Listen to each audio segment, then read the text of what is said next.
What I'm sharing with you now is based on Tanya, Iggeres Hakodesh test, the 19th letter in Sefer Tanya Kedisha, Iggeres Hakodesh test, the 19th epistle, Epistle. If you don't know what it means, don't worry.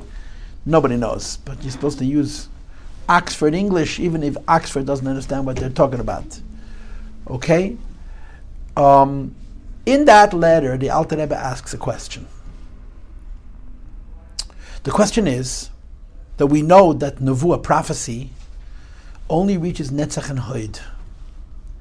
Netzach and Hod is the lower third of Atzilus. And yet we know in Kabbalah levels far, far higher than Atzilus. Far, far higher than Atzilus. Much, much, much, much higher. So the Alter Rebbe's question I don't understand. If the prophets only knew till Netzach Hod of Atzilus, how is it that the Mekubalim that came much later, like Rabbi Bar Yochai, like the Arizal, like the Baal Shem Tov, like the Alter Rebbe, understood so much more? This is the Alter Rebbe's question. Okay, now I'm not going to ask you if you understand, I'm just going to assume you do and that you're all nodding, okay? But then the Alter Rebbe, so the Alter Rebbe answers the question. Now these are my words now. These are not the Alter Rebbe's words, these are my words. But I believe this is the intent of the Alter Rebbe. The answer is that the great Mekubalim knew what they knew through the Hakodesh, and the prophets know it through prophecy, and you can't compare the two. The Nevi'im only reach till Netzach Hod of Atzilus, but that's Nevuah Mamish, actual prophecy, and the Mekubalim know what they know through the Hakodesh, which is, in this particular conversation, a much lower level. Normally, I would be the first advocate to say that Ruach HaKodesh and Nevuah are simply grades of the same thing. Okay, that's why the Mekubalim were able to know stuff that the Nevi'im didn't know, because it's a different technique. The Nevi'im know what's called Nevuah, and the Mekubalim know what's called Ruach HaKodesh, which is a much, much lower level. Okay? This is what it says in Iggeres Hakodesh, and this is what the Tzemach Tzedek here is speaking to at the end of the Perek Gimel of this particular Maimed. Now, I want to talk to you about this. Okay? First of all, the Rambam, I told this to you many times, the Rambam seems to be obsessed with prophecy. I never met that Rambam. I'd probably be very embarrassed if the Rambam ever made an appearance. I'd be embarrassed if it ever made an appearance. Very embarrassed, but I would probably be very embarrassed if I made an appearance. He would say to me, how dare you bumble and befuddle and muddy and muddle what I said. Okay, but when the Rebbe made the Takana learning Rambam, I have studied many of the Rambam's Sforim, the philosophical ones. I studied the Sefer Mishnah Torah, obviously, but I studied the Mer Nevuchim, I studied his introduction to Mishnah, I studied his introduction to Perek Chelik, and to Perek Yavis, and his letters. And it's clear to me that the Rambam is obsessed with prophecy. And I believe, and I don't know this for sure, but I believe that the reason that Rambam is obsessed with prophecy is that Rambam almost felt like it's his personal duty to explain it, because no one else has, either before or after. He Pasha tries to make prophecy something that you could relate to, realistically. Which other one of the Rishonim does this? And he does it over and over and over again. Literally, it's in the Mishnah Torah, it's in the Iggeres Taimon, it's in the Akdam of the whole Mishnah, it's the Akdam of Shmeina Prakim and Perek Chelik of Shmeina Prakim, which is known as Perek Yavis. It's also in the Akdama of the 13 principles of faith. Every chance that the Rambam gets, and the Mer Nevuchim, and the Guide to the Perplexed, the Rambam has a discussion on prophecy that's like a half a section. He's clearly very involved in prophecy. And my humble opinion is, and that's all this is really a humble opinion, is that Rambam personally feels obligated to teach this to us because no one else could. No one else did it before him. I mean, the Gemara, you have a few references to prophecy. You can't understand prophecy. The Rambam makes it into something that you can understand as a way of life. What's the experience of becoming a prophet? What's the experience of experiencing prophecy? What's the result of having experienced prophecy? He makes it all very real. He spends so much time discussing prophecy. I can't tell you. It's an enormous amount of time, because the Rambam, like I said, feels obligated to present prophecy to us in a way that can relate to. So if you've already studied Mer Nevuchim, and I'm going to assume you didn't, the middle section of the Mer Nevuchim which I think has 47 chapters. So beginning like around chapter 30 till the end of that entire section is an organized presentation of what prophecy is, how to become a prophet, what's the difference in Moshe Rabbeinu and all the other prophets, all the things we've been talking about in a very orderly way. It's fantastic. And by the way, the beginning of the third section of the Moreh Nevuchim, the first 7 chapters, are an organized presentation of the Rambam's understanding of what's called the Merkava, the chariot, the most mystical section in all of Tanakh. The Rambam has 7 or 8 parakim dedicated directly to that. Now, on top of that, the Rambam writes in his introduction to the Moreh, something fascinating. The Rambam writes in the beginning of the Guide to the Perplexed, and I'm going to put words into his mouth, okay? I am compulsively organized. I am going to deliberately write this book with disorganization so that people who are not smart enough shouldn't understand. That's what he writes. I'm not going to organize my thoughts. I'm going to leave my thoughts scattered so that you're going to have to piece together and reorganize my thoughts yourself. And if you can't and you don't understand, that means you shouldn't. He actually writes that. And he speaks specifically about prophecy. I'm going to scatter prophecy all over this book, a little here, a little there. There's almost no chapter in Rambam with no reference to the beginning of Rambam, for those who know, Moreh Nevuchim, is translating words. That's what he does. The first 40 or 50 chapters of the Guide to the Perplexed is translating Hebrew words and addressing the question of anthropomorphism. There's an enormous frequency of references to visions, to prophecies in that section. So if you add up all the discussions that Rambam has in the Moreh Nevuchim on prophecy, put it together, you have a huge volume. The Rambam writes, by the way, in the introduction to the Moreh, I'm planning to write a separate book on prophecy, which he never did. And some people argue that the reason he didn't do it because he ended up incorporating it into the Moreh. But your prophecy, there's so much of the Rambam prophecy, I cannot tell you. Go ahead. Quick question. So you're saying that the Rambam, he kind of made the ideas about prophecy scattered throughout the book so that if someone wasn't smart enough to understand it, they couldn't. But what would be wrong with just putting the information in one place, and if you don't get it, you don't get it? Because then you'll understand enough of us to be confused. That's what he writes. It's so interesting because Rambam was organized and precise with words to a fault. I mean, he's the greatest writer the Jewish people have. His ability to organize his thoughts and to be succinct and concise.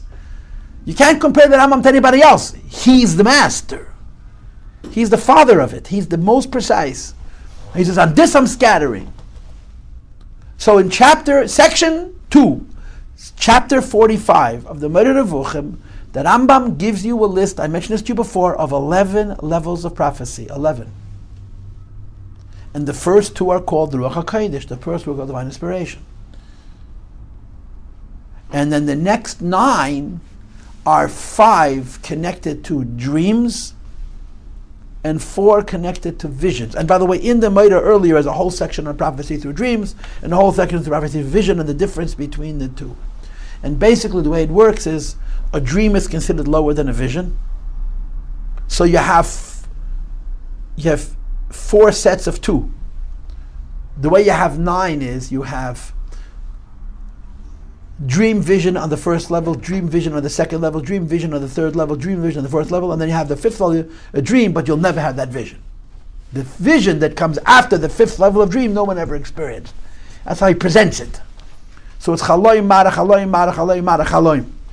So you have 11 levels of prophecy, and the first 2 are Ruach HaKodesh. What's the difference between the first 2? The first one is people who experience Ruach HaKodesh not in their brains but in their body. Like Shimshon HaGiber. The Tanakh describes Samson was taken over by a spirit. That spirit made him able to fight. It's a Ruach HaKodesh. But it's not a Ruach HaKodesh that inspires his mind, it's a Ruach HaKodesh that inspires his body. The second level of Ruach HaKodesh would be like David HaMelech who wrote the Tillim, and like Shlomo HaMelech who wrote Mishrei, Shir HaShirim, and Kehelas, Proverbs, the Song of Songs, and Ecclesiastes, who did not write their Svarim with Nevuah. It's not prophecy, it's Ruach HaKodesh. Okay, but it's Ruach HaKodesh which is fused with the person's brain. So this is my source, my normal position. When people talk about Hakodesh and prophecy, I'm the one to scream and say, excuse me, they're the same thing, it's just different levels, and this is my source. Meir Nevuchim, Chelik Beis, Perek Memhei, where he speaks two levels of Ruach HaKodesh, and I just told you the difference. The Ruach Lavsha Samosai Roish HaShalishim, you say it in V'yitan Lecha. I think he actually brings that pasuk. A spirit took over Amasa, who was the head of the Ashalishim, the officers, right? And then the pasuk continues. It wasn't a ruach that affected his chokhmah; it was the ruach that affected his person. The second level of Hakodesh affects your brain, and then he has 9 levels of prophecy after that, which are they're sets. There's the first level of prophecy, dream vision. The second level of prophecy, dream vision. The third level, dream vision. The fourth level, dream vision, and the fifth level can only be in a dream. You'll never have it while you're awake. That's how he presents it. So normally, I would be the advocate to say the Hakodesh and Nevuah are the same. I'm going in a different direction today because that's how the Alter Rebbe does it in Tanya, and that's what's relevant to us. Why those two ideas are not contradictory? A, you'll figure it out yourself. B, you're going to have to trust me. C, you're going to say I'm a hypocrite. Choose whatever you wish. I want to get to the point. Okay? And the point is very simple. What is prophecy? What is prophecy? The light of God touching a person. That's what it is. It's the light of God touching a person. Now, what's the hard part? What's the trick? The hard part and the trick is that the person has to be a conductor of that touch. Hashem is touching me right now. He's touching you right now. Nothing's happening. Why? Because I'm not a keli, I'm not a medium for that touch, for that light to reach me in a way that jolts me. Correct? Electricity will run through a wire. Electricity will run through wood. It's not going to run through a stone. So prophecy is God touching man or woman, and man and woman being touched. The man and woman's being touched has everything to do with man and woman's conductivity, our ability to experience that touch. And that's the life of the prophet. The prophet is a man or woman of unbelievable purity, unbelievable holiness, unbelievable intelligence, unbelievable strength of character, unbelievable humility. These are characteristics that the Rambam brings and the Gemara brings that make them so refined that when the divine touch reaches them, they experience it. And it's like an electric shock. It takes them over. That's what the experience of Nevuah is. So there's an issue of conductivity, that the godliness reaches you and you get it. That makes you a prophet. Which is why, according to the Rambam, this was the discussion we had last time, you cannot say prophecy stops. Because prophecy is not about God, it's about man's conductivity and woman's conductivity. And the Eibush does not mix into free will.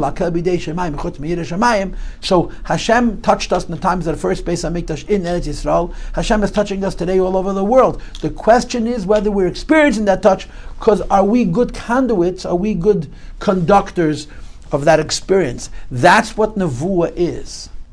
You follow? Yes? Now, one of the requirements of many, you have to have an unbelievable strength of character, you have to unbelievable humility, and you need to have incredible intelligence. Prophecy is inexorably linked to smarts.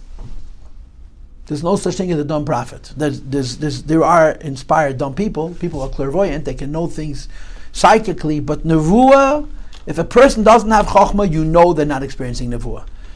Maybe they're experiencing something, but it's not Nevuah. One of the prerequisites for Nevuah is Chokhmah. But who's Chokhmah? You see, that's the question. Is it your Chokhmah, or is it the Chokhmah of the Torah? If it's your personal intelligence, you could be very, very smart, very well trained, and a big master of Torah also. You can know lots and lots of Torah. And lahavdil, you know the other chokhmas, as the Rambam prescribes the requisites for Nevuah. But when the Nevuah rests on a prophet, it's resting on that prophet, on that person, that man or woman, because of their humility, because of the strength of character, because of their intelligence that they have as an individual person. So the electricity, the divine touch, is reaching that person based on that person so to speak, by himself. Now what happens if a person studies Torah? And he goes deeper and deeper into the Torah. If that person is not so refined that they can experience prophecy, meaning their own brain is not so refined that they can experience prophecy, but their understanding of Torah is so deep and so precise and so refined that the divine light can touch their understanding of Torah, that's Ruach HaKodesh. This is how I am separating between Ruach HaKodesh and Nevuah, and explaining the Alter Rebbe's answer to the question in Epistle 19. In Tanya, the Alter Rebbe asks a question. If prophets, mamish, actual prophets, could not experience prophecy beyond Netzach v'Hayd and Atzilus, how did the Mekubalim understand the Ein Sof? How did the Mekubalim understand levels way beyond Atzilus, let alone beyond Netzach v'Hayd, which is the lowest third of Atzilus? And the answer, now these are my words, they were not experiencing the Nevuah, they were experiencing Ruach HaKodesh. And here I violate my own law. Normally I would say that Ruach HaKodesh and Nevuah are a continuum. Now I'm saying something different. And again, ultimately they're not contradictory, but that's for another conversation. The experience of Nevuah is the light of God resting on you based on you.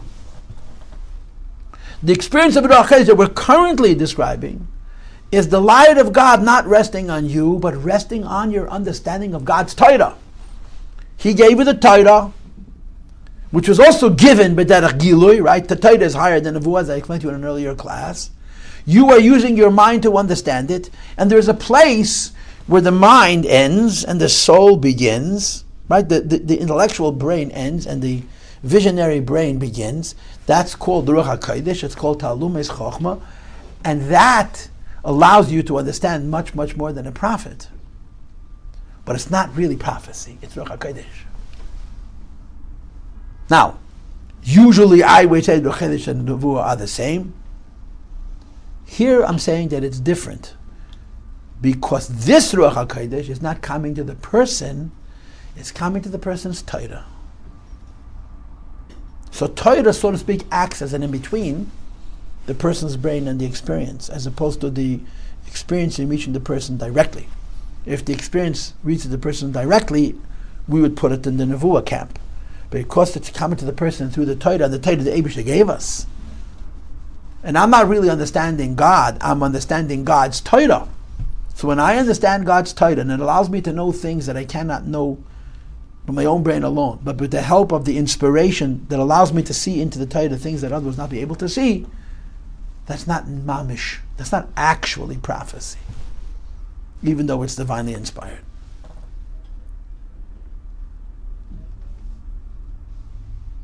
So the Tzemach Tzedek quotes the Tanya and says, the Gemara says, the Talmud says, Chacham Adav Minavi, being wise is greater than being a prophet.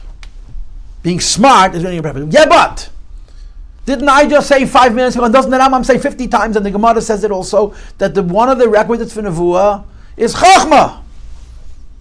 So what do we mean, Chacham Adav Minavi? Isn't it true that every Navi is a Chacham? You see the question?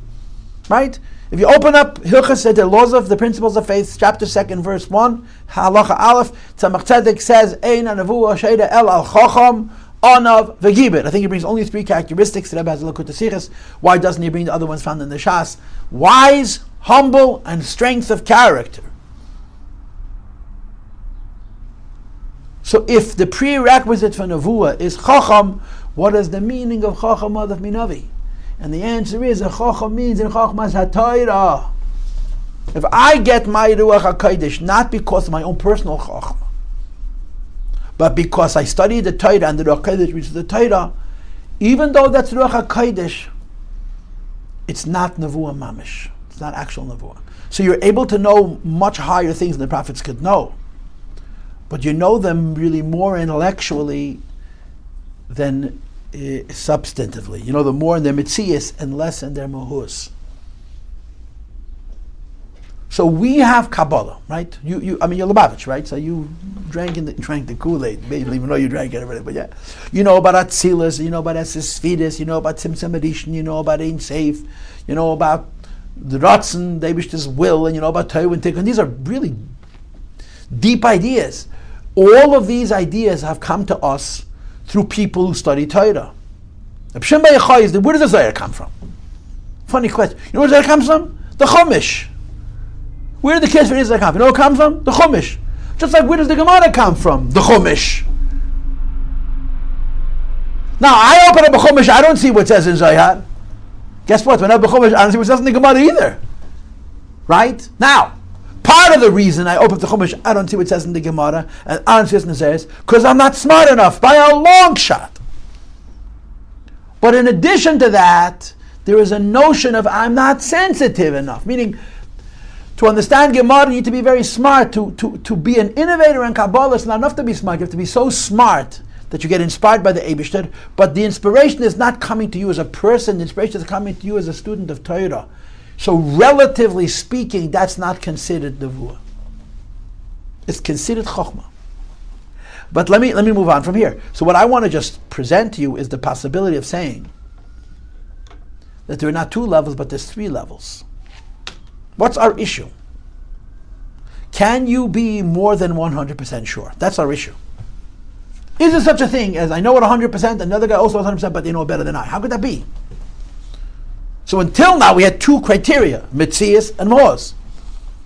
I know 100% for sure that's true because I have proof. Versus I know 100% for sure because I have the experience. I understand it. I experienced the Mahus. We now have a middle level. It's more than the Metzias and it's less than the Mahus. It's more than just proving it and it's less than experiencing it as a prophecy. That's called the Ruach HaKodesh.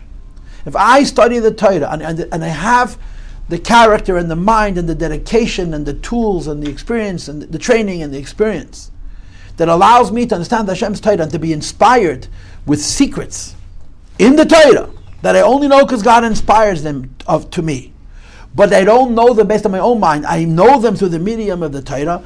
That is a stage which is halfway between simple logic, which only allows us to know the Metzias, and prophecy, which allows us to know the actual Mahus. And this is sort of like in between, called Mahus HaMetzias, Metzias HaMahus. It's confusing exactly how to place it.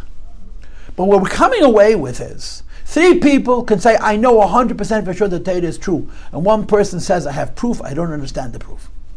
The other person does not understand it, I have proof, I experienced the proof. And the third guy says, well, I understand it, and in my understanding I have the experience, but I don't have the experience directly. And the Tzemach Tzedek says, and this is really not negate to us in our learning, it's negate to this Maimir, that when Hashem made the Torah true, Pekudi Hashem, what's the Lashon HaPasuk?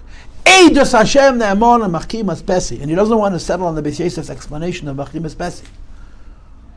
He says, for us to practice the Torah, we have to know that it's true.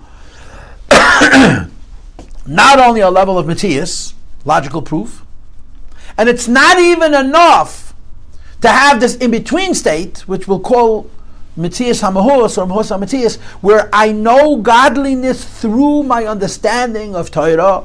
It needs to be Nevuah Mamish. We have to experience the Seif directly addressed on our Chokhmah based on who we are as individuals, which you experience. It's a much more profound experience, but it's only experienced in the lower third of Atzilus, which is called real Muhus. That's what we just read. That's what we just read.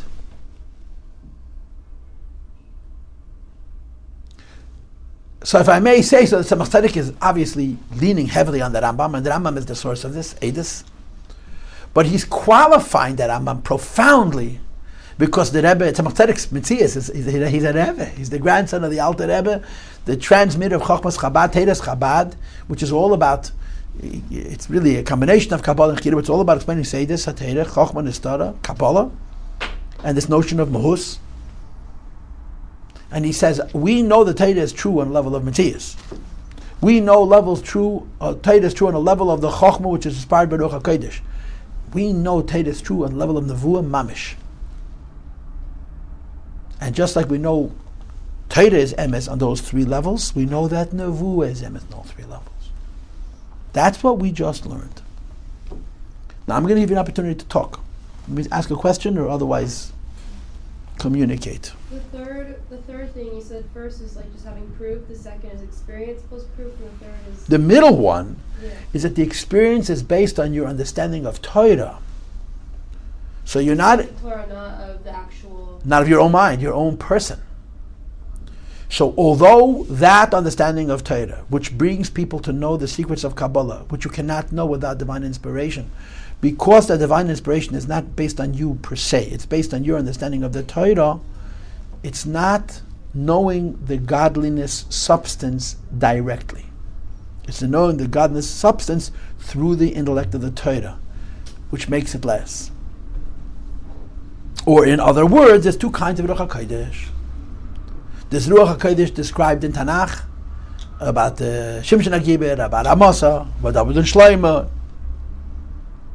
But you can debate David and Shlomo also, but okay, let's not debate David and Shlomo. That the Ruach HaKodesh was like prophecy, because it was on their brain, it was just a lower level. And then there's the Ruach HaKodesh of the Mekupalim. That they don't have Ruach HaKodesh direct. God doesn't talk to them.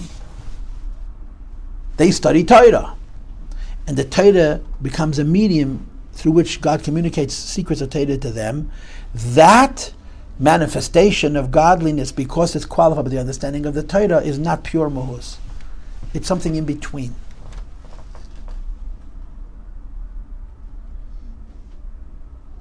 Go ahead. Let me try another question. So, if I'm understanding correctly, the Nevuah, it only reaches Netzach and Hod. Of Atzilus. Of Atzilus. Right, and then you go on further, you get it only in Bria. The Alter Rebbe describes Nevuah as like almost like, really, that's it? That's it? But it's experiencing godliness directly. You say it's Moshe Rabbeinu, but the Mekubalim, they're maybe getting higher in Atzilus, but they're not experiencing it. They're just like through Chokhmah, right. Not through like a vision or through... Not through Chokhmah, through Chokhmah SaTorah. Okay. Through Chokhmah SaTorah. Chokhmah SaTorah. You know, when you read my Morim of the Rabbeim, our Rabbeim, and it's really profound because it's so close to us. You know, it's yesterday. It's our Rebbe. You know, and yet there's a credibility to their teaching, which is, you know, it's Ruach HaKodesh. You'll find in the Maimorim that the Rabbeim will ask questions and will answer those questions by creating new Kabbalistic levels. I mean, no Chabad Rebbe comes close to that creativity as the Alter Rebbe.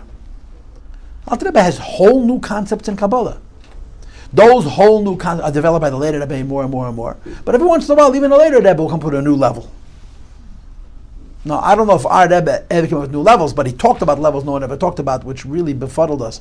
But the Rebbe Rashab introduces you to new levels which you don't have. So how did he know that? Now, what makes it not a hypothesis, but a theory, not a nice interpretation, but a truth? The answer to that question is them. How holy they were, how pure they were, how much credibility they had. If you were smart and you came up with the same idea, they would say, in Kabbalah you can never know. We don't trust them because they're smart, we trust them because they're holy. But it's not only because they're holy. Because it's their holiness that's manifest through their Torah. It's through their mind and their understanding of the Torah that we have. True students of Torah know the difference between real Torah and fake Torah. Meaning Torah which has divine inspiration and Torah that doesn't. But any detail in Torah that came before them which has divine inspiration, they build on. So if the last Rebbe said this Chiddush, they can say the next Chiddush. They're understanding what the predecessor said with the predecessor's Ruach HaKodesh, and then they use their understanding to take it to the next level. So, did they reveal a new level in Ein Sof based on prophecy? No. But they didn't reveal it only because it made sense logically. It was philosophically required to answer questions. They knew it because their chokhmah was enhanced by Ruach HaKodesh. But when you say their chokhmah, you mean their Torah. So that makes the Ruach HaKodesh almost part of their intellect. So it's It's true, but the mohus that you have in the experience of nevuah, which is the human being by himself, experiences the divine touch, here it's complicated. And therefore it's considered less. It's less of the mohus, even though it's more of the chokhmah. So there's two different characters. There's a navi and there's a chokham. Everybody knows that in certain ways the navi is the greatest person. But the Gemara says, chokham adif min navi. Chokham doesn't mean a guy who studies physics. Chokham means a man who studies Torah, and he can know Torah better than the navi. And when the chokham knows more Torah than the navi, we put the chokham first and the navi second. I got up this morning, one of the things that was one little Gemara. And the Gemara in the end of Masechta Hakodesh talks about precedent. Who do you give first for, right? Your father or your teacher, your father or your mother. And one of the questions is this: a chokham or a navi? A chokham is lower than a navi in terms of his intimacy with godliness, but he's greater than a navi in his ability to understand the secrets of the Torah, which are really also divinely inspired, but in a more complicated way. So if a lost you're walking in the street and there's two lost objects, one belongs to a chokham and the other belongs to a navi, whom do you retrieve first? The halacha is this precedence, this kedima. So here's a person whose greatness is Torah. Torah inspired by Ruach Hakodesh, which gives him access to wisdom, which he doesn't know by himself with divine help. It's not the same as Nevuah. A Navi knows Hashem directly. The most, and again, even when a Navi knows Hashem directly, it's not really Hashem, it's Hashem Linus. In the Chacham's case, it's more complicated. Fair? So let's do this. Let's reread those few words and agree that next week we're going to start Perek Dalet. So I'm literally rereading what I read about 50 minutes ago. Page Samach Dalet, middle paragraph, the last 8 lines. Ki zehu hahefresh ben chacham lenavi. You see? This is the difference between a wise person and a prophet. Now understand, girls, when you say here chacham, you don't mean a smart person. Because Nevi'im had to be very smart. One of the prerequisites for Nevuah is Chachmas. So what do you mean Chacham? Every Navi is a Chacham, Chacham is a Navi. And the answer is we mean a Chacham and Chachmas HaTorah versus a Navi. When you're using the Torah to achieve Chachma, you can understand much more than the prophet can because you have God's gift, God's wisdom. But the experience of the godliness that's beyond it, that's behind it, that's above it, that transcends it, is more complicated when you know it, but that a Chachma, that means through Chachmas HaTorah, than when you know it in the Nevuah directly. Let's read the words. Okay? Let's read straight. I'm going to read what I didn't underline. Okay, let's be bad. Sha'achacham yoideya, the wise person knows, mitzias ha'anyanim of Elokis. You see the word mitzias? The fact that these ideas of godliness exist, v'lai ha'mahus mamish, he doesn't know the substance actually, but you have to say that it's not only mitzias, it's the mitzias of the mahus, because when you're dealing with Kabbalah, you're not dealing with proving things that make logical sense, they're proven to make logical sense only within the parameters of the Torah. So it's sort of an in-between level, mitzias ha'mahus, mahus ha'mitzias, but it's not mahus mamish, v'lachein yochel lahasig, which is why students of Torah, students of Kabbalah, and I don't mean me and you, I mean Abshem Bayachoy, I mean the Arizal, v'kayetze bezeh, yochel lahasig b'chochma. He can use his intelligence in his interpretations of the Torah to know talumes chochma, the hidden secrets of the chochma. Be'elmas yenim made at incredibly high levels, and it's not just he understands those levels; he can actually intellectually prove those levels, create a new level in Kabbalah. There's a world there, even though it doesn't say in the books before. It needs to be there. Now, how does he know it? Because it makes sense.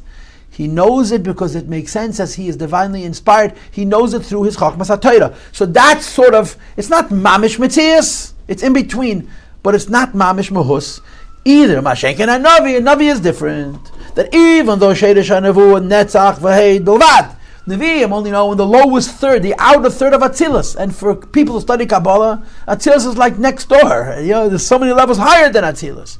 But V'hainu lefi shu asakas ha'mahus, they're actually reaching the substance of godliness directly, not through the Torah, through their own person. Not the Chochmas HaTorah, the Chocham of the person. And the Rebbe says, to know the substance of godliness directly is impossible to reach Yossi misfiras netzav higher than the lower third of Atzilus, because shein kli hashpa, which is the medium through which godliness is given to worldliness. But at the same time, even though prophets only know the godliness in the lower third of Atzilus, Behen Melubash, and them is revealed or hidden Chachma, being of Adas of Ein Sei Baruch Hu, through the prophecy which is in the lower third. Higher ideas are revealed, but the level where they're experiencing it is only in Netzav Heid of Atzilus. Okay? V'hanovi masig mehusan mamish. The prophet reaches the substance of godliness directly. In other words, Shehein Elokus, which is the godliness, Mebechinat Atzilus, Nurel of Atzilus, Sha'at Sham Sheish Nevuah. Nevuah doesn't go higher than that. But Nevuah means literally a human being being touched by the divine hand and experiencing that touch in a direct interaction between a person and godliness. The substance of godliness is touching that person. That person knows what it feels like. Okay? But it's only in Netzav Heid of Atzilus. Okay, so now the Rebbe concludes, at Matan Torah, we didn't only have the Metzias, the proof of the truth of Torah and the proof of Nevuah. We didn't even have the Mehus of Chachma, which is knowing the truth of Torah and the truth of prophecy by studying Torah and being Hakodesh, which is sort of an in-between level. We had direct Nevuah. The Mehus itself, in as much as all of them experienced prophecy directly at that time, which is Hasagas, Mehus, Elikus, they reached an understanding of the substance of godliness, Imkain accordingly, Edusam, the quality of our witness, of our testimony, who Ke'edim Shado David Echad Beinei Mamish, the two witnesses who actually physically saw some of their eyes, Mamish, V'yadu Heitev, they don't only know it for sure, they know it well. Shekain who, that it's this way, Kifi Masha Emim, as they're saying it. In other words, we have three different levels of knowing something 100% for sure. And although you can't have a greater certitude about a fact than 100%, but there's knowing a fact, and there's understanding a fact, and experiencing a fact. So even though they're all 100% certain, this is certainty, and this is a greater certainty, and this is an even greater certainty. And the Tzemach Tzedek insists that we know Torah is true, because not only because we saw, but because we saw as prophets. It's a wonderful class. Questions or comments? Does this Myra go into how what happens, like how like receiving the Torah and like having that sort of like Navi then affects us? That's the next question. That's Perek Dalet. You're not gonna like his answer, I'm warning you, but that's the next Perek. Okay. And I'd like to finish the whole Perek next week at least. Thank you for coming, people.